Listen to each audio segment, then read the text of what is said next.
परम ज्योति है।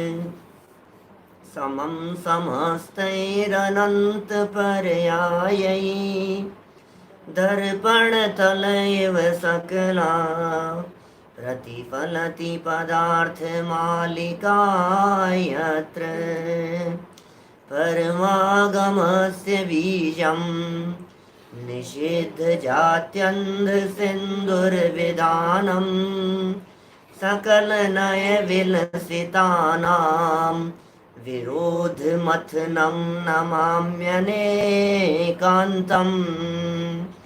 विरोधमथनं नमाम्यनेकान्तम्।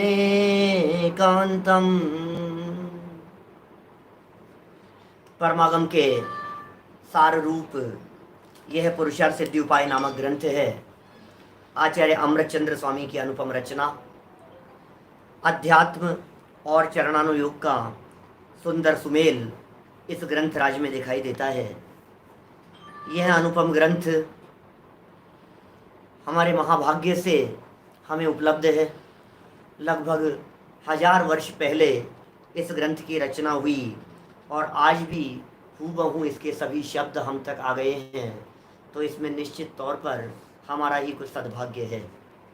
वस्तुओं की स्वतंत्रता, कण कण की स्वाधीनता, एक एक पुद्गल का परमाणु अपनी योग्यता से परिणमन करता है। इन स्वाधीनताओं की बहुत उत्कृष्ट घोषणा इस परम ग्रंथ में हुई है। 12 श्लोकों तक कल तक हम चर्चा कर चुके हैं और कल जो चर्चा हुई थी उसमें यह कहा था कि जीव के परिणामों का निमित्त पाकर स्वयमेव ही कर्म परमाणु इस आत्मा के साथ में आकर के बंध जाते हैं। माने अपने आप ही आत्मा के साथ कर्म परमाणु आकर के बंध गए। कर्मों की बंधने की अपनी योग्यता थी, स्वयमेव ही वे कर्म परमाणु बंध गए। किसी ने बांधा नहीं।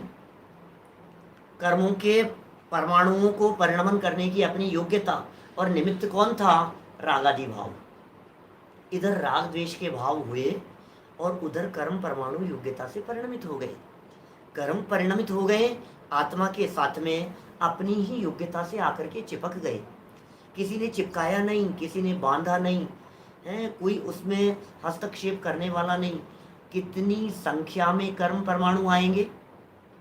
वे कर्म परमाणु आने के बाद कितने टाइम तक बंधे रहेंगे? कितने टाइम के बाद वे कर्म परमाणु कैसा फल देंगे? उनमें कर्म परमाणुओं की संख्या कितनी होगी? उनमें कर्म परमाणुओं की क्वालिटी कैसी होगी?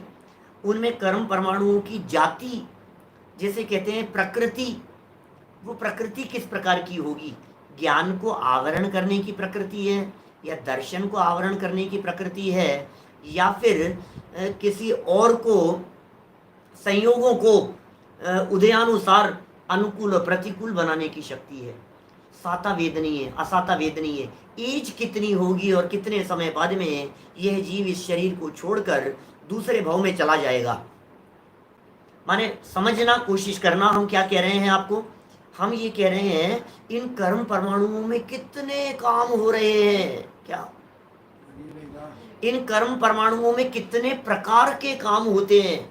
ये कर्म परमाणु कितने प्रकार से ऑटोमेटिक बदल रहे हैं? ये सब काम स्व संचालित हो रहा है। अकेला संजीव बोधा के साथ में नहीं, क्या आपके साथ में भी हो रहा है? क्या समझिए, आपके साथ में भी हो रहा है। ख्याल में आ रही है? दिनेश जी, आपके साथ में भी हो रहा है। माने हर व्यक्ति के साथ में हो रहा है। अनंत अनंत जीव राशि है इस पूरे लोकालोक में व्याप्त। अनंत अनंत जीव राशि है। एक आलू में अनंत जीव हैं। उन अनंत जीवों में से प्रत्येक जीव का अनंत है ना, इतने से आलू में, आलू के टुकड़े में अनंत जीव है। उस सुई की नोक जितने से हिस्से में, उनमें रहने वाले अनंत जीवों में सबका रागाधिक अलग अलग है और सब व्यक्ति का कर्म का बंधन सेपरेट है, अलग अलग आत्मा के साथ में। अब देखो कितना माइन्यूट लेवल पर, हम तो थोड़ा बहुत कंप्यूटर का काम करते हैं, हमके बहुत माइन्यूट लेवल पर है, बहुत माइन्यूट है। वो देखो कितना बारीकी से वो माइक्रो लेवल पर काम हो रहा है। अरे माइक्रो, ये सुपर माइक्रो का बाप है। ये क्या कहें हम आपको? ये कर्म व्यवस्था, ये महाकर्म व्यवस्था है। क्या बेटा लास्ट में भेजना है ना? माने ये क्या, ये महापाप है ये। कर्म व्यवस्था जो है ना, ये सोचो तो सही आप, क्या सुपर काम हो रहा है, कितना जबरदस्त काम हो रहा है, किस लेवल पर। तीन लोक में अक्षय अनंत जीव राशि भरी हुई है, नित्य निगोद में अनंत अनंत जीव राशि है, एक एक जीव का परिणाम अलग अलग, और उस जीव के परिणामों के निमित्त से आने वाले कर्म न्यारे न्यारे, और आते हुए कर्म अपनी योग्यता से बंधते हैं, वो अपनी सब काम हो रहा है राग भाव निमित्त है। समझना, कल हमने ये जो पॉइंट देखा था, राग भाव निमित्त है इस जीव का राग। मेरा राग, राग माने अपराध, राग माने आग, राग माने दोष, राग माने विकार, राग माने विकृति, राग माने महासंकट। समझ रहे हो आप? राग आदि, द्वेष, गुस्सा, मायाचार, छल कपट, धोखाधड़ी, बेईमानी, सब कुछ मिला लो आप। ये सारा जो कुछ इकट्ठा हो गया है, हमारी कषाएं, मिथ्यात्वादी सारे के सारे परिणाम। सुनो यहाँ क्या कह रहे हैं आचार्य देव, ये आचार्य देव कह रहे हैं मिथ्यात्व रागादि परिणाम तू इधर कर रहा है, और तुझे बांधने के लिए ये पुलिस एक नहीं 120 कर्म प्रकृतियां जो बंधन योग्य है, जितनी यथा योग्य तेरे बंधने की योग्यता हो उतनी कर्म प्रकृतियां, और उसमें अनंत अनंत कर्म परमाणु बांधने के लिए तैयार बैठे हुए हैं तुझे बांधने के लिए। अब प्रश्न खड़ा होता है, मैंने राग किया और कर्म ने बांध लिया, मेरे राग के निमित्त से कर्म आ गए, निमित्त है, कर्ता कर्म नहीं है। इस पॉइंट का मैं खुलासा करूंगा, आप थोड़ा सा धैर्य रखना, अवसर आने पे करूंगा। यदि अभी आज नहीं करूंगा तो कल करूंगा, लेकिन ये आज भी कर सकता हूं, आने दो प्रसंग थोड़ा सा। निमित्त नैमित्तिक अलग चीज है और कर्ता कर्म चीज अलग है। कर्ता कर्म जो संबंध है, यह कर्ता कर्म संबंध घटित होता है, कर्ता कर्म संबंध लागू होता है एक ही द्रव्य में। जहां द्रव्य एक ही हो वहां समझ लेना कर्ता कर्म संबंध है, और जहां द्रव्य न्यारे न्यारे हो वहां समझ लेना निमित्त नैमित्तिक संबंध है। जब दो द्रव्यों की चर्चा चल रही हो तो निमित्त नैमित्तिक संबंध समझना, और जहां एक ही द्रव्य की बात हो वहां आप समझना कि ये कर्ता कर्म संबंध है। माने किनमें कर्ता कर्म संबंध होगा? पुद्गल का परमाणु अपनी योग्यता से परिणमन कर रहा है, शरीर का काम होने में शरीर ही निमित्त है, तो शरीर का काम होने में शरीर करता है उसका, ये कर्ता कर्म है। और शरीर का काम होने पे मैं करता हूं तो मैं निमित्त हो सकता हूं। ख्याल में आ रही है थोड़ी बहुत बात? अभी आगे बढ़ करके हम इस चीज को थोड़ा सा और समझाएंगे आपको। मुझे मालूम है हमारे बहुत सारे साथी नए नए लोग हैं, मेरे पास कई लोगों के प्रश्न भी आए। हमारे मुकेश जी हैं टोरंटो के अंदर कनाडा में, उनका विशेष मैसेज आया कि भाई साहब आप इसको जरूर खोलना थोड़ा सा, निमित्त नैमित्तिक क्या है, कर्ता कर्म क्या है, इसका डिफरेंस एग्जैक्टली पता नहीं चल पा रहा है। जरूर हम करेंगे इसकी बात, आप चिंता नहीं करें। देखिए बात क्या थी, राग निमित्त बन गया कर्म के बंधने में, राग निमित्त बन गया कर्म के बंधने में, ठीक है। अब प्रश्न ये है, क्या ये राग अपने आप हुआ था या इस राग को भी किसी का निमित्त था? क्या यह राग स्वयं हो गया है या ये राग भी किसी के निमित्त से हुआ है? ये प्रश्न खड़ा होता है हमारे चित्त में। उसका जवाब यहाँ इस श्लोक में दे रहे हैं। 13 नंबर का श्लोक है, निकालिए आप लोग। प्रश्न, इस जीव के जो विभाव भाव होते हैं, विभाव भाव माने क्या है बेटा? विभाव भाव माने राग द्वेष काम क्रोध सब विभाव हैं। जो जो स्वभाव नहीं है वो सब विभाव भाव है। जो जो स्वभाव नहीं है, ज्ञान नहीं है, ज्ञायक भाव नहीं है, अपने आत्मा का अवलंबन लिए हुए परिणाम नहीं है, वो सब विभाव भाव है। विभाव, स्वभाव और विभाव। स्वभाव अपना, विभाव पराया। अपने ज्ञायक का लक्ष्य लेने पर, अपने चैतन्य का लक्ष्य लेने पर जो परिणाम होते हैं वे है स्वभाव। और स्वयं को छोड़कर, स्वयं आत्मा को छोड़कर, विनीत जी भाई साहब, आत्मा को छोड़कर जब बाहर निकला उपयोग, पर की तरफ चला गया, बोले ये विभाव है। उपयोग बाहर निकल गया, पर की तरफ का अट्रैक्शन ये विभाव है। पर अच्छा लग रहा है, ये विभाव है। पर बुरा लग रहा है, ये विभाव है, स्वभाव नहीं है। अच्छे बुरे की कल्पना, ये विभाव भाव है। समझ में आ रही है बात? ये अच्छा है, ये अच्छा है, ये बुरा है। अच्छा और बुरा, राग और द्वेष, ये हमारे मित्र हैं, अरे ये हमारे शत्रु हैं। अरे कितना अच्छा मौसम हो गया है, ये कितना खराब दिखाई दे रहा है। ये जो भाव है ना पर की तरफ के अट्रैक्शन के, इसे विभाव भाव कहते हैं।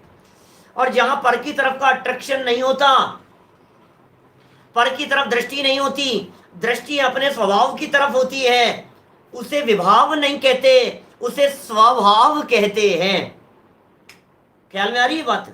वो स्वभाव है। देखिए, निश्चय से, सच्ची बात बतला रहे हैं, परमार्थ की बात बतला रहे हैं।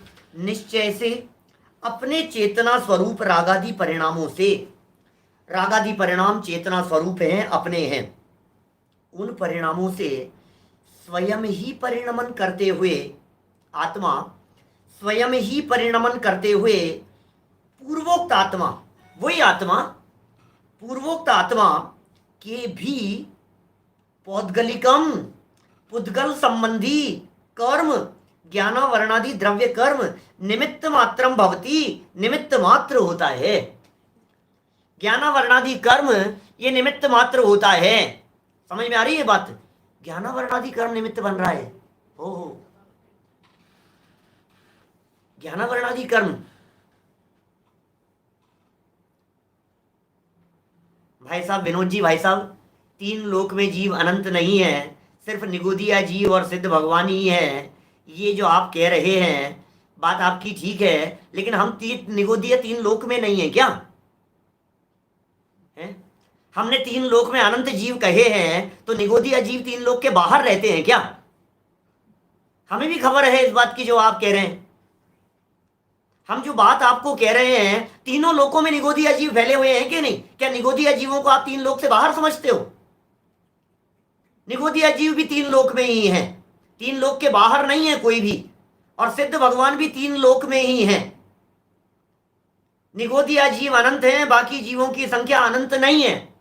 यह बात परम सत्य है, लेकिन इसका अर्थ आप यह नहीं कह सकते हो कि तीन लोक में अनंत जीव नहीं है। सातवें नरक के नीचे नहीं है निगोदिया जीव। आप जहां हैं और हम जहां हैं, आलू में जो निगोदिया जीव है ना, वो भी लोक में है कि लोक के बाहर है?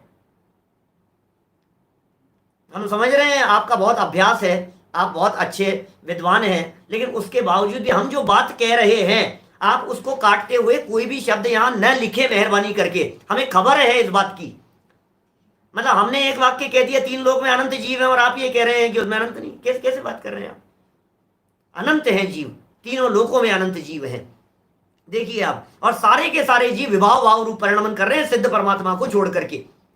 भूमिका अनुसार किसी के विभाव कम है और किसी के विभाव ज्यादा है। ख्याल में आ रही है बात? चौथे गुणस्थान वर्ती के विभाव ज्यादा हैं, पंचम गुणस्थान वर्ती के और कम है, छठे सातवें गुणस्थान वर्ती के विभाव और कम है, और ऊपर ऊपर के गुणस्थानों में विभाव की मात्रा और कम होती चली गई है। सर्व संसारी जीवों की ऐसी ही दशा है। देखिए आप, यहाँ जो भी आप लोग प्रश्न कर रहे हैं, आप टेलीग्राम ग्रुप के ऊपर प्रश्न करें और वहां भेजें। देखिए, श्लोक पढ़ता हूं, यहां पर बात क्या कहना चाहते हैं। इस जीव के जो विभाव भाव होते हैं, वे स्वयं से ही होते हैं या उनका भी कोई निमित्त कारण है? ये जो रागादि भाव हो रहे हैं, विभाव भाव हो रहे हैं, विकार भाव हो रहे हैं, ये विकार भाव स्वयं से ही हो रहे हैं या कोई और का निमित्त है उसमें? ये प्रश्न उठाया है यहां, इसका उत्तर कहते हैं। देखिए जरा, परिणममानस्य चितर्ष चिदात्मकै स्वयमपि स्वकैर्भावै भवति निमित्त मात्रं पौद्गलिकं कर्म तस्यापि। क्या कह रहे हैं? कि निश्चय से स्वकई, अपने चिदात्मकई, चेतना स्वरूप भावई रागादि परिणामों से स्वयं ही परिणमन करते हुए, अपने रागादि भावों से स्वयं परिणमन करते हुए पूर्वोक्त आत्मा, उस वही आत्मा जिस आत्मा की चर्चा कल की थी ना, वही आत्मा, उस आत्मा के भी पुद्गल संबंधी ज्ञानावरणादि द्रव्य कर्म निमित्त मात्र हैं। इसका मतलब राग अपने आप नहीं हुआ है, राग हवा में पैदा नहीं होता है।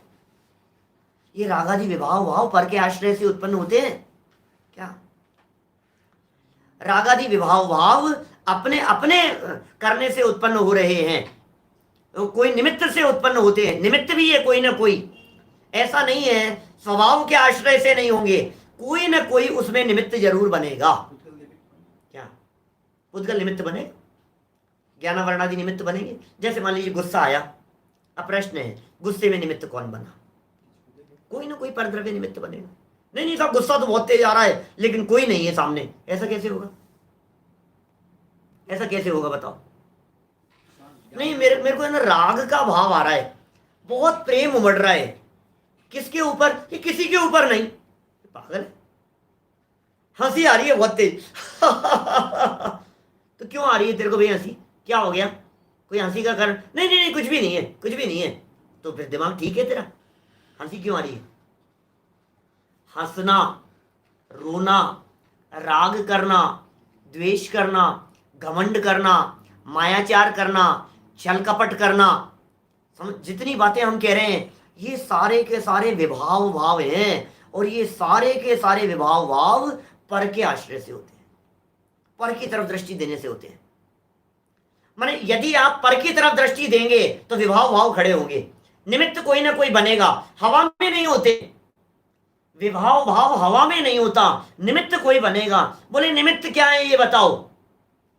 तो ये जो परद्रव्य निमित्त बन रहे हैं ना, ये तो दूर के निमित्त हैं, अंतरंग में ज्ञानावरणादि कर्मों का निमित्त है। क्या समझ में आ रही है बात? अंदर में ज्ञानावरणादि कर्मों का निमित्त है। क्या माने ज्ञानावरण दर्शनावरण आदि जो कर्म है, जिन कर्मों का उदय आया, वो कर्म राग द्वेष में निमित्त बन गए, और राग द्वेष हुए तो ज्ञानावरण आदि कर्म बंधने में निमित्त हो गए। वो हो गया, वाइस वर्षा हो गया। समझ गए ना आप? ये जैसे समझो आप, ये राग आदिक है और ये कर्मादिक है, बराबर? ये कर्म है ज्ञानावरणादिक और ये है राग द्वेष। ध्यान देना बेटा, ये क्या है? राग द्वेष, और ये ज्ञानावरणादि कर्म। अब ये कहा कि भाई जैसे ही तूने राग द्वेष किए तो ये कर्म चिपक गए आत्मा के साथ में, राग हुआ और कर्म चिपके आत्मा के साथ में। अब कह रहे हैं ये जो कर्म चिपके थे ना, इन कर्म का उदय आया, इन कर्म का फल मिला, तो इन कर्म का फल मिलते ही क्या हुआ? बोले इन कर्म के फल में, इसके निमित्त से, बोले ये राग आदि होने लग गए, ये हलचल होने लग गई परिणामों में। इन कर्मों के उदय में ये हलचल होने लग गई राग द्वेष की, और राग द्वेष की हलचल हो गई, फिर नए कर्म आकर के बंध गए। ये कर्म बंधे थे, ये उदय में आए, ये हलचल होने लग गई। तो राग के निमित्त से द्रव्य कर्म और द्रव्य कर्म के निमित्त से रागादिक, ये बात यहां बतलाना चाह रहे हैं। देखिए प्रकरण पढ़ते हैं अपन यहां नेक्स्ट पेज पर, पेज नंबर शायद मैंने नहीं बोला है आपके बीच में, पेज नंबर 42 नई पुस्तकों में। नहीं यहाँ नहीं, देखो अभी वो बात नहीं है। देखिए क्या कह रहे हैं 42 नंबर पेज पे, देखिए टीका पढ़ते हैं, टोडरमल जी की टीका है, सुंदर बात है। ही चिदात्मकैः स्वकैः भावैः स्वयं अपि परिणम मानस्य तस्य चित्तः अपि पौद्गलिकं कर्म निमित्त मात्रं भवति। निश्चय से चैतन्य स्वरूप अपने रागादि परिणाम रूप से परिणमन किए हुए उस पूर्वोक्त आत्मा के भी पौद्गलिक ज्ञानावरणादि कर्म निमित्त मात्र होते हैं। माने आत्मा के भी ज्ञानावरणादि कर्म निमित्त होते हैं। पुरानी हार्ड कॉपी के अंदर 19 नंबर का पेज है, नई पुस्तकों में 42 नंबर का पेज है, पीडीएफ में 42 है। निश्चय से चैतन्य स्वरूप आत्मा, चैतन्य स्वरूप अपने रागादि परिणाम, इसका मतलब राग आदि परिणामों में चैतन्य व्याप्त है। क्या राग आदि परिणामों में चेतना व्याप्त है? राग चेतना व्याप्त है, आपको मालूम है, इसलिए राग आदि परिणाम चेतन है, जड़ में नहीं होते। पहले हुई थी ऐसी चर्चा अपनी। राग टेबल में नहीं होता, राग कैमरे में नहीं होता, राग पुद्गल द्रव्यों में नहीं होता, राग एसी कूलर में नहीं होता। लेकिन एसी कूलर में नहीं होता, हमारे मन में एसी के प्रति होता है। एसी में नहीं है, हमारे मन में होता है। एसी को देखकर, फैन को देखकर, लाइट को देखकर, कैमरे मोबाइल को देखकर कहां हुआ राग? हुआ है यहां, इधर हो रहा है, तो राग तो यहां हो रहा है। ये कह रहे हैं चैतन्य स्वरूप अपने रागादि परिणामों में से परिणमन किए हुए उस पूर्वोक्त आत्मा के भी पौद्गलिक ज्ञानावरणादि कर्म निमित्त मात्र होते हैं। ज्ञानावरणादि कर्म निमित्त मात्र होते हैं। ज्ञानावरणी कर्म का उदय का निमित्त बना और इसके राग में निमित्त बन गया। कैसे निमित्त बन गया भाई? ज्ञानावरणी कर्म का उदय आया, ज्ञान पर आवरण आ गया। ज्ञानावरणी कर्म का उदय आया, याद की हुई चीज भूल गया। अब चीज भूल गया और ये झुंझला गया। ये समझ में आ रही है बात? मैं दिमाग में निकल गई यार, ओ ये क्या हुआ यार, पता नहीं यार, अभी तो याद थी, क्या था यार, याद नहीं आ रहा। अब ये जो भाव हो रहे हैं ना, इसके ज्ञानावरणी कर्म का उदय निमित्त बन रहा है इसके इन भावों में। याद करके रहूंगा, ज्ञानावरणी कर्म का क्षयोपशम तो अपनी योग्यता से हो रहा है, उसके निमित्त से इसके राग द्वेष होता हुआ दिखाई दे रहा है। ऐसे दर्शनावरण में, मोहनीय में, मोहनी कर्म तो है ही, चारित्र मोहनी कर्म। देखिए राग द्वेष ये चारित्र मोहनीय रूप है। क्या कहा हमने? राग द्वेष जो है ना, राग परिणाम द्वेष परिणाम, ये राग परिणाम और द्वेष परिणाम ये आठों कर्मों में से चारित्र मोहनीय कर्म का परिणाम है। लेकिन वो राग जो हुआ है, वो राग किसमें निमित्त बना? राग में निमित्त कौन बना? समझना। तो राग में निमित्त बन गए सारे कर्म, द्वेष में निमित्त बन गए सारे कर्म। राग की वजह से बंद कौन से कर्म का हुआ? बोले आठों कर्म का। आयु लाइफ में एक बार 7 कर्म 24 घंटे 24/7 7 कर्म बनते जा रहे हैं। तो राग अब दोनों तरफा लगाओ, राग भाव होने से 7 कर्म निरंतर बन रहे हैं। राग, जब हम राग शब्द का प्रयोग करें तो आप अकेला राग नहीं समझें। जब हम राग बोल रहे हैं तो उस समय आप द्वेष भी समझना, गुस्सा भी समझना, मान, मायाचार, लोभ, लालच, स्त्री भेद, पुरुष भेद, सब तरह के भावों को जब हम राग कह रहे हैं तो सब भावों को समझना। तो हमने किया इधर राग आदि कोई भी भाव, 7 कर्म आत्मा से आकर के चिपक गए। बराबर? इससे ये राग था ना, ये राग आदि, इससे ये कर्म आकर के चिपक गए।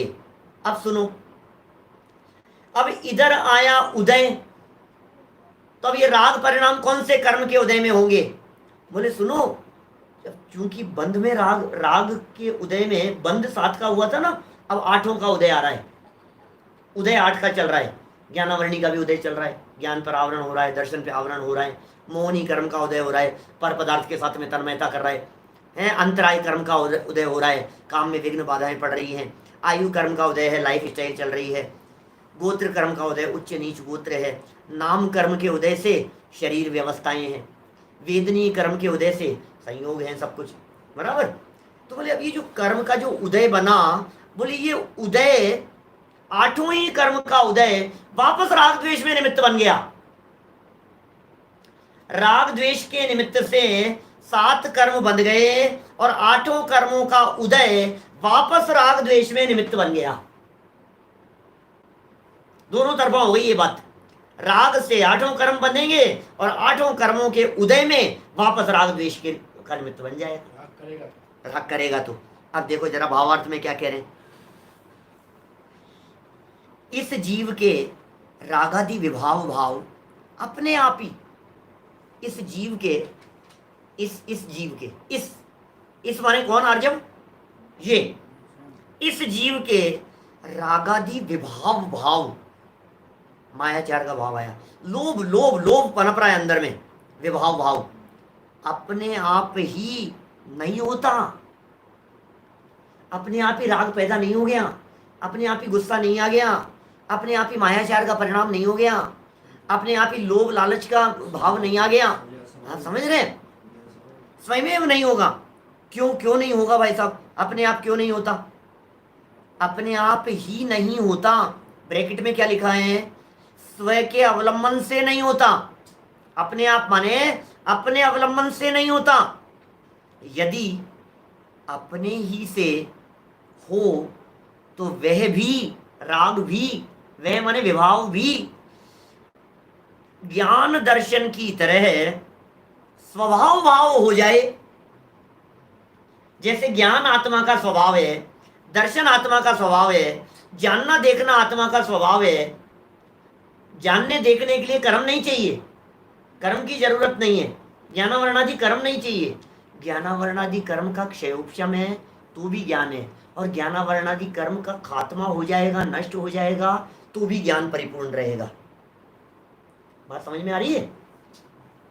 ज्ञानावरणादि कर्म नष्ट हो जाएंगे तो भी ज्ञान रहेगा, और ज्ञानावरणादि कर्म का क्षयोपशम रहेगा तो भी ज्ञान रहेगा। इसका मतलब ज्ञान को ज्ञान रूप से रहने के लिए, ज्ञान को ज्ञान रूप से रहने के लिए डिपेंडेंसी नहीं है। मैं अपने स्वभाव भाव रूप रहूं तो मुझे अपने स्वभाव रूप रहने के लिए किसी के ऊपर डिपेंड होने की जरूरत नहीं है। सेल्फ, अपने आप बस। तो जैसे ज्ञान अपने आप है। अब आपने कहा साहब राग भी अपने आप ही हो गया, मैं तो सो रहा था, अब मैं तो अपने आप ही हो गया। जो पता नहीं क्या हुआ साहब, मैं रास्ते में चल रहा था और अचानक देख करके, वैसे मुझे जीवों के प्रति कोई दया वया का भाव नहीं आता कभी भी, लेकिन पता नहीं क्या हुआ, एक कबूतर को मैंने ऐसे तड़पते हुए देखा, पता नहीं मैं गया और मैंने 15 मिनट लगाए, वो उसमें फंसा हुआ था, मैंने उसको निकाला, पता नहीं क्यों मुझे ऐसा राग का भाव आया, अपने आप ही आ गया। वैसे आता नहीं है कभी भी। सुन, तेरे कर्म का उदय है अंदर में, अंदर में ज्ञानावरणादि कर्मों में से ये कर्म के वजह से तेरा कुछ ना कुछ रिलेशन रहा होगा पूर्व जन्म में उसके साथ में। ये भाव ऐसे ही नहीं होते हैं, इन भावों के पीछे भी कोई ना कोई निमित्त बनता है। समझ में आ रही है बात? तो ये कह रहे यदि निमित्त नहीं हो ऐसा मान लिया जाए, और ये मान लिया जाए कि अपने आप हो जाएंगे, तो राग को आत्मा का स्वभाव मानना पड़ेगा, द्वेष को आत्मा का स्वभाव मानना पड़ेगा, गुस्सा करना यह आत्मा का स्वभाव हो जाएगा। समझ में आ रही है बात? तो हो जाने दो साहब, स्वभाव में होने में दिक्कत क्या है? क्या भैया? ओ भाई, यदि ये गुस्सा आत्मा का स्वभाव हो जाए तो क्या प्रॉब्लम आएगी? बोलो, प्रश्न पूछ रहा हूं मैं। यदि गुस्सा आत्मा का स्वभाव हो जावे तो क्या दिक्कत आएगी? कि सुनो, स्वभाव कभी मिटता नहीं और विभाव कभी टिकता नहीं। क्या समझ आ रही है बात? यदि यदि राग और गुस्से को स्वभाव मान लिया जाएगा तो स्वभाव कभी मिटता नहीं। याद रखो अपने दिमाग में, स्वभाव कभी मिटता नहीं, मिटेगा नहीं। स्वभाव बन जाएगा तो राग कभी नष्ट नहीं होगा, गुस्सा कभी नष्ट नहीं होगा, लेकिन ये विभाव है, विभाव होता ही वो है जो कभी टिकता नहीं। क्या समझ में आ रही है बात?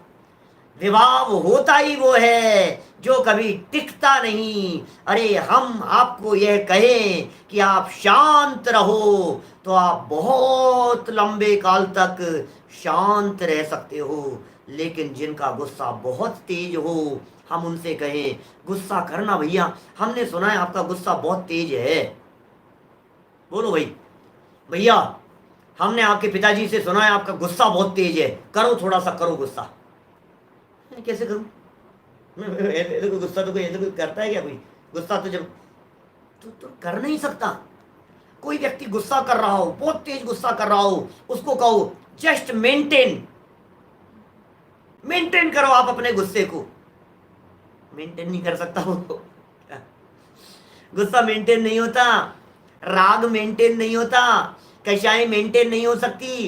कषायों का स्वभाव ही ऐसा है, अप एंड डाउन होती रहेगी, अप अप डाउन होती रहेगी, क्योंकि ये विभाव है। स्वभाव कभी मिटता नहीं, विभाव कभी टिकता नहीं। इस बात को यहां लिख लो अपने दिमाग पर। देखो क्या कह रहे हैं, क्या हो जाएगा यदि आप ही से, सेकंड लाइन पढ़ रहा हूं भावार्थ की, यदि आप ही से हो तो वह भी ज्ञान दर्शन की तरह स्वभाव हो जाए, और स्वभाव भाव होने पर उसका कभी नाश नहीं हो सकता, इसलिए ये भाव औपाधिक हैं। क्या विभाव भाव औपाधिक है। औपाधिक क्या होता है, नया शब्द है औपाधिक। औपाधिक क्या होता है, उपाधि जन्य, उपाधि है, पर की उपाधि है, इसे औपाधिक भाव कहेंगे। औदैहिक भाव और औपाधिक भाव में क्या अंतर है, फर्क है थोड़ा सा, सुनो। औपशमिक भाव को भी औपाधिक भाव में शामिल किया, क्षयोपशमिक भाव भी, क्योंकि स्वभाव भाव नहीं है इसलिए औपाधिक भाव। औपाधिक भाव का अर्थ होता है जो स्वभाव भाव नहीं हो उसका नाम औपाधिक भाव, और औदैहिक भाव का मतलब होता है राग द्वेष उदयजन्य स्थिति, उसका नाम है औदैहिक भाव। तो औदैहिक तो है उदयजन्य, थोड़ा सा सूक्ष्म हो जाएगा नए लोगों के लिए, कोई बात नहीं, फिर भी सुनिए जरा। राग द्वेष उदयजन्य भावों को कहते हैं औदैहिक, और औपाधिक भाव कौन से हैं, जो स्वभाव भाव नहीं है वो सब औपाधिक भाव। तो औपशमिक भाव भी, क्षयोपशमिक भाव भी, औदैहिक भाव भी औपाधिक भाव है। औपाधिक भावों में सबको शामिल कर लिया गया। देखिए ये सब भाव विभाव भाव हैं, अन्य निमित्त से होते हैं औपाधिक भाव। क्षयोपशम के निमित्त से हो ना क्षयोपशमिक भाव, क्षयोपशम के निमित्त से हुआ तो क्षयोपशमिक भाव है। कर्मों के उपशम से हुआ, अन्य के निमित्त से हुआ, वो औपशमिक भाव है। अब कर्म के उपशम से हुआ, उदय से तो नहीं हुआ, उदय से होता तो औदैहिक कहलाता, उपशम से हुआ तो औपशमिक है, लेकिन उपशम के निमित्त से हुआ ना, इसलिए औपाधिक तो दोनों है। क्या क्या कहा वापस, बारीक बात है भाई साहब, थोड़ी सी ध्यान देना। क्या उल्लास भाई, थोड़ी सी सूक्ष्म बात छे, झीणी बात छे बापू। क्या कह रहे हैं देखो, औदैहिक और औपाधिक, उदय से होने वाला औदैहिक, उदय से होने वाला, जो उदय से नहीं है उसे औदैहिक तो नहीं कहोगे, उसे औदैहिक तो नहीं कहोगे ना, जो उदय से नहीं हो रहा है। कर्मों के दबने से जो औपशमिक भाव हुआ वो औदैहिक तो नहीं है, लेकिन औपाधिक भाव जो होते हैं ये होते हैं उपाधि जन्य, ये पर की उपाधि वाले हैं। तो औदैहिक भी, औपशमिक भी, क्षयोपशमिक भी सब पर की उपाधि से सहित होने के कारण औपाधिक भाव में सब शामिल हो गए हैं। ये थोड़ा बारीक अंतर है, लोग नहीं समझते हैं इस सूक्ष्मता को, इसलिए मैंने थोड़ा सा 1-2 मिनट लगे, लेकिन समझने वाले हमारे आत्मार्थी लोगों ने गहराई से इस बात को समझ लिया होगा। ठीक है ना। देखिए जरा क्या कह रहे हैं, ये औपाधिक हैं, अन्य निमित्त से होते हैं, और वे निमित्त कौन है, ज्ञानावरणादि द्रव्य कर्मों को निमित्त जानना। भाई निमित्त से हो रहे हैं, निमित्त कौन है ये बतलाओ। बोले निमित्त ज्ञानावरणादि को जानना, ज्ञानावरण निमित्त है, दर्शनावरण निमित्त है, मोहनी वेदनी आयु नाम गोत्र सब ये निमित्त है, इनको निमित्त जानना। जिस जिस द्रव्य कर्म, जिस जिस प्रकार द्रव्य कर्म उदय अवस्था को प्राप्त होता है, देखिए क्या कह रहे हैं, जिस जिस प्रकार द्रव्य कर्म उदय अवस्था को प्राप्त होता है, उसी उसी प्रकार आत्मा विभाव भाव रूप परिणमन करता है। ये थोड़ा सा निमित्त नैमित्तिक संबंध बहुत घने हैं ना। मैं कभी कभी इस बात को समझाने के लिए एग्जाम्पल देता हूँ, एक छोटा सा एग्जाम्पल देता हूँ कि एक ही घटना, एक ही परिस्थिति को देख करके किसी व्यक्ति को गुस्सा आता है, किसी व्यक्ति को डर होता है, किसी व्यक्ति को घबराहट होती है, किसी व्यक्ति को हंसी आती है। क्यों? मेरा प्रसिद्ध उदाहरण है ये, क्या मैं बहुत प्रसिद्ध उदाहरण है मेरा ये, जो मैं बात कह रहा हूं आपसे कहने जा रहा हूं। मेरे कई साधर्मी साथी लोग समझ गए होंगे, संजय जी विदिशा वाले भाई साहब, ख्याल में आई क्या? मैं एक उदाहरण, कौन सा उदाहरण? एक बच्चा, 4 साल का बच्चा अपने मम्मी पापा के साथ 3 साल का बच्चा उंगली पकड़ करके चल रहा था हिंदुस्तान की सड़कों पर। आज जब ध्यान आया क्या? नहीं आया। अरे यार, तो ये ध्यान नहीं आया तो फिर सब औरों के लिए तो फिर नया होगा ही। सुनो, 3 साल का बच्चा, 4 साल का बच्चा उंगली पकड़ करके चल रहा है मम्मी पापा के साथ में रोड पर। रास्ते में जाते जाते हिंदुस्तान की सड़कों पर कहीं केले के छिलके पर पैर रख करके उसका पैर फिसल, तो उंगली छिड़ा करके भागा बच्चा। ए नहीं, मैं तो अकेला चलूं, छोड़ो छोड़ो छोड़ो, मैं दौड़ रहा हूं। वो गया आगे, और आगे जाकर के छिलके पर पांव रखा और पैर फिसल गया। अब बोलो क्या होगा? तो मैं ये कहता हूं, ऐसी स्थिति में एकदम जैसे पैर फिसल करके गिरा ना, वो क्या, जैसे वो पैर फिसल करके गिरा, उसके गिरते ही मम्मी घबरा गई एकदम, अरे बेटा। अब पिताजी ने जाकर के उठाया और खींच के चाटा मारा, नालायक, तेरे से कही थी, बेवकूफ, अकल नहीं है, दौड़े जा रहा है यहाँ पर, उंगली उंगली पकड़ करके चलने के लिए, कहीं तेरे को भाग रहा है। पिताजी को गुस्सा आ गया। कुछ लोग उधर देख रहे थे, वो डर गए, उनको भय का वातावरण हो गया। कुछ लड़के, जवान लड़के बाइक पर बैठे हुए थे वहीं पास में, वो हंसने लगे, चोरा गिर गया, देखो पिताजी मार रहे, वो हंस रहे। मैं आपसे पूछ रहा हूं, एक हंस रहा है, एक घबरा रहा है, एक शोक मग्न हो रहा है, एक को गुस्सा आ रहा है। वाई? क्यों? क्या कारण है उसके पीछे? ये कारण है जो यहां अपन ने इन 2 लाइनों में पढ़ा है। क्या पढ़ा? देखो, जिस जिस प्रकार द्रव्य कर्म उदय अवस्था को प्राप्त होता है, अंदर में द्रव्य कर्म जिस जिस प्रकार उदय अवस्था को प्राप्त होता है, उसी उसी प्रकार आत्मा विभाव भाव रूप परिणमन करता है, उसी प्रकार परिणमन करता है। अंदर में अपने चारित्र मोहिनी नाम का एक कर्म है, आत्मा के साथ में बंधा हुआ एक चारित्र मोहिनी नाम का कर्म है। उस कर्म की बहुत सारे सब डिवीजन है चारित्र मोहिनी कर्म के। उनमें कभी तो आता है क्रोध कर्म प्रकृति का उदय, वो बंधा हुआ है अंदर। कभी आता है भय कर्म प्रकृति का उदय, कभी आता है हास्य कर्म प्रकृति का उदय। तो अंदर में जिस प्रकार का निमित्त बनता है उसका उदय, उस प्रकार के भाव और उस प्रकार की परिस्थितियां इस जीव के साथ में बाहर बनती हुई दिखाई देती है। ये सब जैन दर्शन की गहराइयां हैं भाई साहब, जो हम आपके बीच में बात कर रहे हैं। ये सूक्ष्म बातें हैं, नए लोगों को समझ में नहीं आ रही हो तो समझने के लिए उपयोग को सूक्ष्म करने का प्रयास करना, लेकिन समझना जरा ये कंसेप्ट क्या है, आखिर क्यों हुआ ऐसा। एक दिन इसने ऐसा किया था, उस दिन मुझे बहुत गुस्सा आया था, और आज ये वैसा ही कर रहा है तो मुझे हंसी आ रही है। कभी कभी बच्चे भी कंफ्यूज हो जाते हैं, छोटे बच्चे होते हैं ना, कभी बच्चों ने कुछ काम किया और आप हंसने लग गए, तो बच्चों ने सोचा मैं बहुत अच्छा कर रहा हूँ। फिर किसी दिन मेहमान आए हुए थे और फिर बच्चों ने फिर वही किया, तो आप हंसे नहीं, आपने गुस्सा कर लिया। तो बच्चा कंफ्यूज हो गया, यार उस दिन तो पापा मेरी बात के ऊपर हंस रहे थे, शाबाशी दे रहे थे, और आज मैंने वैसे ही किया तो आज गुस्सा करने लग गए। बात सेम पोजीशन, व्यक्ति एक ही, वही व्यक्ति हंस रहा था, वही व्यक्ति गुस्सा करने लग गया। अब बच्चे कंफ्यूज हो रहे हैं, कभी कभी हम भी कंफ्यूज हो जाएंगे, लेकिन जिनागम उसका जवाब दे रहा है। आज हम बात कर रहे थे अशोक जी पाटनी भाई साहब से, तो बात चलते चलते पता है क्या बात निकली? हमने कहा भाई साहब ये जिनागम में सारे प्रश्नों का समाधान है। आगम चेट्टा तदो जेठा, आगम चेट्टा तदो जेठा, प्रवचन सार की गाथा पढ़ रहे थे, और आगम का जो ज्ञान है, आगम ज्ञान ये श्रेष्ठ है, सारे समाधान जिनागम में हैं। आपको इस बात का जवाब कैसे मिलेगा बताओ, मैं आपसे पूछ रहा हूं।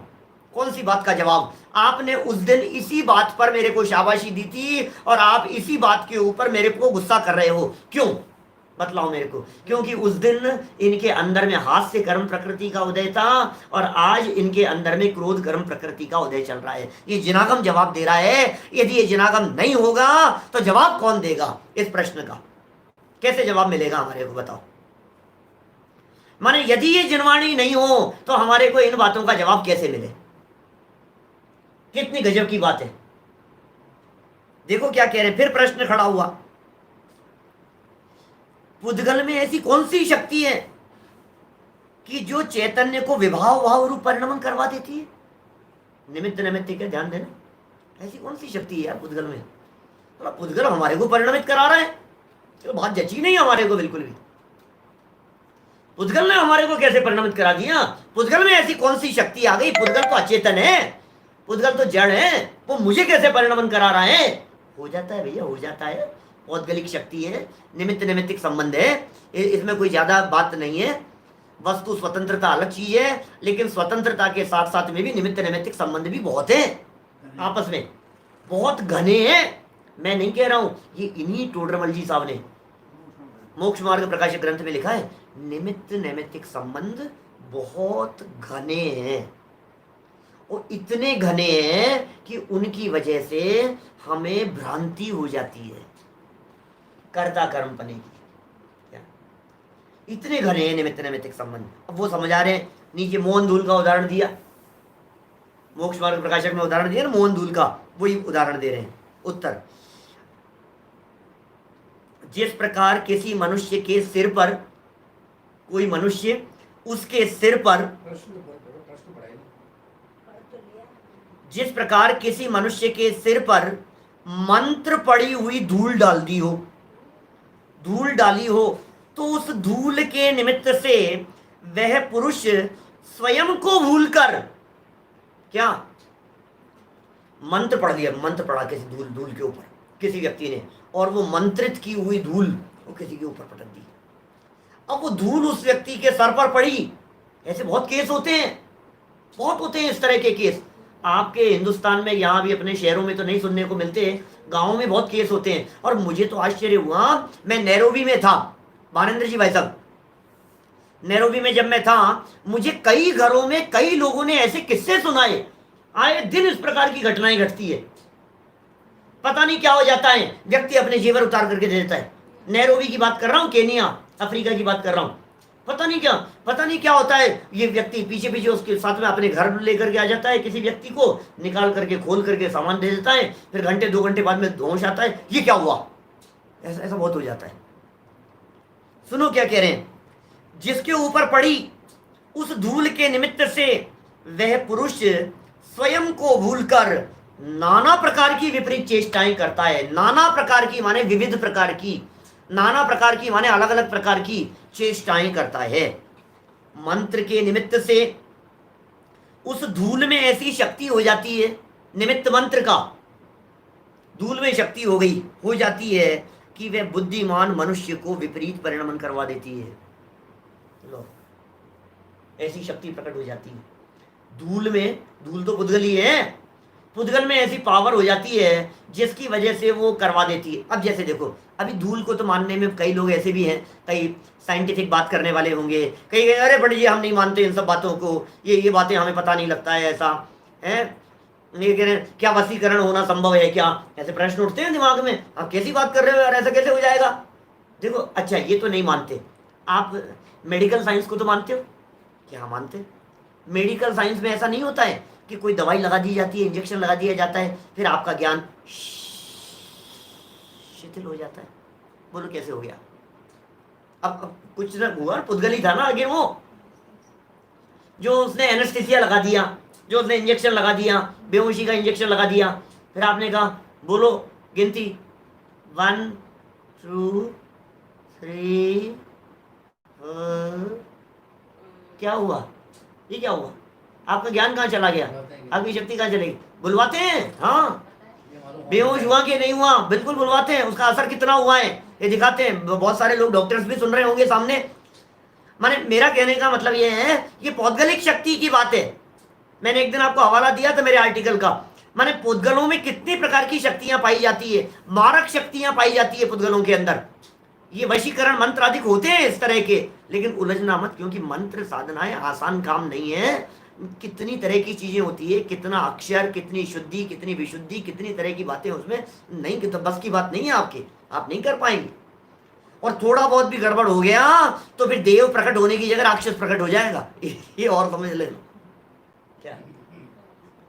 जब एक अक्षर की कमी रह गई थी पुष्पदंत भूतबली आचार्य के सामने, और असली की जगह नकली रूप में देव प्रकट हो गए, काणी देवी प्रकट हो गई, डर जाओगे तुम, ऐसा हो जाएगा। इसलिए चक्कर में मत उलझना। मेरा तो व्यक्तिगत सुझाव ये है, इन चीजों से दूर रहना चाहिए। देखिए आप, वो परिणमन करा देती है। उसी प्रकार, अब ये तो मोहन धूल का उदाहरण दिया ऐसा, अब सिद्धांत में घटित करो। उसी प्रकार इस आत्मा के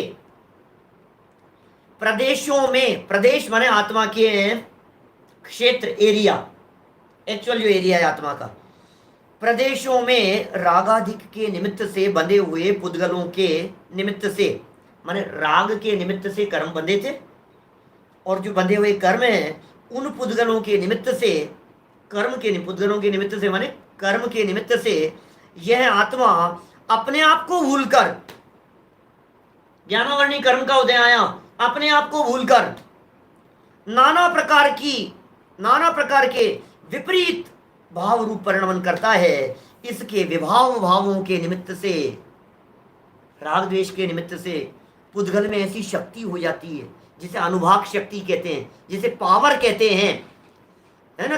कषाय परिणाम से ये पावर ऐसी प्रकट होती है। क्या मतलब पुद्गलों की जो शक्ति है हो जाती है शक्ति इस प्रकार की प्रकट, मंत्र साधना की, पुद्गलों में शक्ति प्रकट हो गई, उससे आत्मा में तो कुछ मिलेगा नहीं, आराधना में तो कुछ बेनिफिट मिलेगा नहीं। अच्छा बतलाओ कि कौन से मंत्र की साधना करें कि सम्यक दर्शन की प्राप्ति हो जाए? बोलो, कौन से मंत्र की साधना करें कि सम्यक दर्शन हो जाए? किसी से भी नहीं होगा। हाँ है एक मंत्र।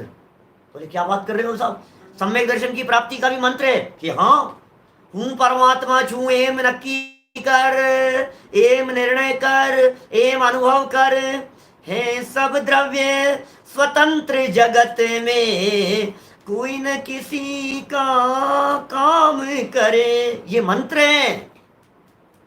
मैं यह प्रत्यक्ष अखंड अनंत चिन्मात्र ज्योति आत्मा अनादि अनंत नित्य उदय रूप विज्ञान घन स्वभाव भावत्व के कारण एक हूं। ये मंत्र है, ये अध्यात्म के मंत्र है। एगो में सासदो आदा, ये अध्यात्म के मंत्र है। अप्पा सो परमप्पा, ये अध्यात्म के मंत्र हैं। अहम को खलु शुद्धो, ये अध्यात्म के मंत्र हैं। समझ में आ रही है बात? इन मंत्रों से सम्यक दर्शन होता है। चलो पूरी करते हैं अपन बात। इसके विभाव भावों के निमित्त से पुद्गल में ऐसी शक्ति हो जाती है कि वह चैतन्य पुरुष को विपरीत परिणमन करवा देता है। फुटनोट में कुछ बात लिखी है, आप लोग पढ़ करके देख लेना, कोई विशेष नहीं है और अपना समय भी हो गया है इसलिए मैं नहीं पढ़ रहा हूँ। स्पष्टीकरण मैंने कर ही दिया है, आप लोग पढ़ करके देख लेना, कल पढ़ लेंगे नहीं आप लोग चाहेंगे तो। इस भांति भाव कर्म से द्रव्य कर्म है, अपन समापन करते हैं विषय का। इस भांति इस प्रकार से, इस भांति भाव कर्म से माने राग द्वेष से द्रव्य कर्म, और द्रव्य कर्म के निमित्त से भाव कर्म होता है, इसे ही संसार कहते हैं। भाव कर्म के निमित्त से द्रव्य कर्म और द्रव्य कर्म के निमित्त से भाव कर्म होता है, इसी का नाम संसार है। ये संसरण करता रहता है, ये जीव चतुर्गति में परिभ्रमण करता रहता है। इसलिए आप सावधान रहें, सतर्क रहें। भाव कर्म यदि आप के कंट्रोल में हो गए तो द्रव्य कर्म नहीं बंधेंगे, और द्रव्य कर्म बंधना यदि रुक गया तो भाव कर्मों का निमित्त नहीं मिलेगा, आप मुक्त हो जाएंगे। ये मुक्ति की विधि है। हम सभी अल्पकाल में ऐसी परम मुक्ति की प्राप्ति करें, रागादि विभाव भावों के ऊपर विजय प्राप्त करें। इसी मंगल भावना से बात को यहीं विराम देता हूँ। छोटी सी सूचना वापस, कल भी मैंने दी थी, पुनः सूचना दे रहा हूँ। टेलीग्राम की एक लिंक आप लोगों के सामने यहाँ डाल दी गई है। शंका समाधान ग्रुप की लिंक है, लेकिन उस ग्रुप लिंक के ऊपर यदि आप टेलीग्राम ग्रुप में ज्वाइन करते हैं, आपको यदि पुस्तकें चाहिए, सुबह यदि आप मोक्ष मार्ग प्रकाशक सुन रहे हैं, वो पुस्तक यदि आपको चाहिए, आप पुस्तक लिखें। कितनी पुस्तक चाहिए? घर में 3 लोग हैं, 5 मेंबर हैं, और 1-2 पुस्तकें आपके पास में, 3 और चाहिए तो 3 कहिए आप, कोई दिक्कत नहीं है हमें। लेकिन आप पुस्तक लेकर के बैठे, आप पुस्तक के लिए बतलाइए, पुरुषार्थ सिद्धि उपाय के लिए बतलाइए, आप वहाँ ऑर्डर कर देंगे। क्योंकि अभी लॉकडाउन की परिस्थितियाँ धीरे धीरे खुल रही है, आपके पास में घर भेजने की व्यवस्था हमारे कुछ साधर्मी भाई हैं उन लोगों की तरफ से की जा रही है, तो आप लोग अवश्य उसका लाभ लेवें। ये मुझे छोटी सी सूचना दे दी थी, लिंक यहाँ भेज दी गई है। चलिए, जनवाणी स्तुति। मैं बताई यह अनंत उपकार है, उसके लिए जनवाणी माँ को वंदना शत बार है, वंदना शत बार है।